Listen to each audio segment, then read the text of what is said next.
Good day everyone! Today ang ating tutorial, how to send money from your GCash account to another GCash account.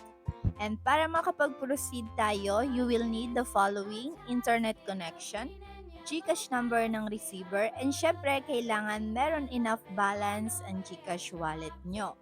Okay, let's start. Open lang natin yung ating GCash app and dapat updated na din yung version ng inyong GCash. And malalaman niyo yan, hanapin nyo lang sa may Play Store or App Store dahil minsan hindi sila nagsasend ng notif dito sa ating pinaka-app. Ayan, once na nandito na tayo sa may loob ng ating GCash, hintayin lang natin. There you go.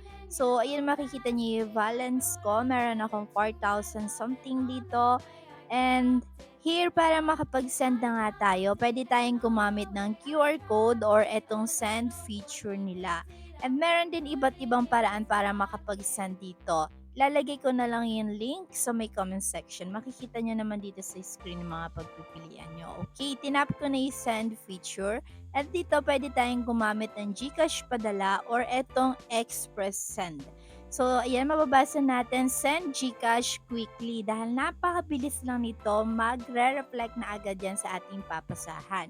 And here, ilalagay lang natin or i-input natin yung contact number or yung mismo mobile number ng ating papasahan.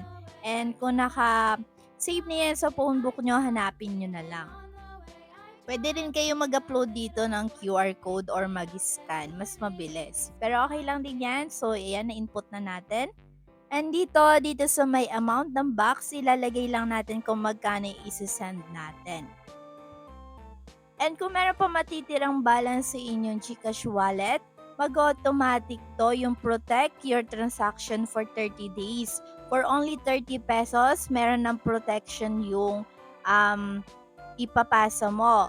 Up to 15,000, pero advice ko lang din na wag na natin i-enable to kasi sayang lang din yung 30 pesos natin, di ba? Check na lang natin mabuti yung details na ini-input natin.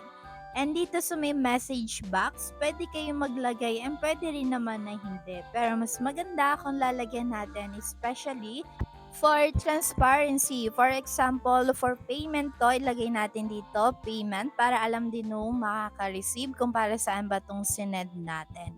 Okay, so itatype ko lang dito yung payment. Habang tinatype ko pa mga kabomboms, huwag niyong kalimutan mag-like and subscribe for good luck. Thank you!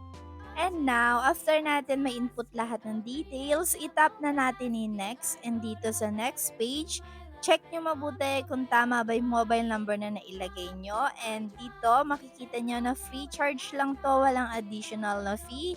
Yung 4,000 ko na ipapadala ay 4,000 din yung ating ipipay or babayadan. So dito, once na ma-confirm na natin to, hindi na natin pwede i-refund. Kaya check nyo mabuti yung number. So, check na natin yung box. Once na okay na, now itap na natin send Philippine para naman maipadala na yung ating pera na ipapadala. And hihintayin lang natin, ito na agad i-resibo natin. And pwede natin tong i-download para meron tayong copy ng ating transaction. Now, ganun lang kabilis mga kabomboms. Pero kung meron kayong mga katanungan about sa GCash, pwede nyong iwan yan sa ating comment section. At kahit hindi related dito sa may GCash, pwede rin kayong mag-suggest ng any content. At pag may time kami, gagawa namin ng tutorial yan para masagot yung mga katanungan nyo. Thank you for watching and stay blessed everyone.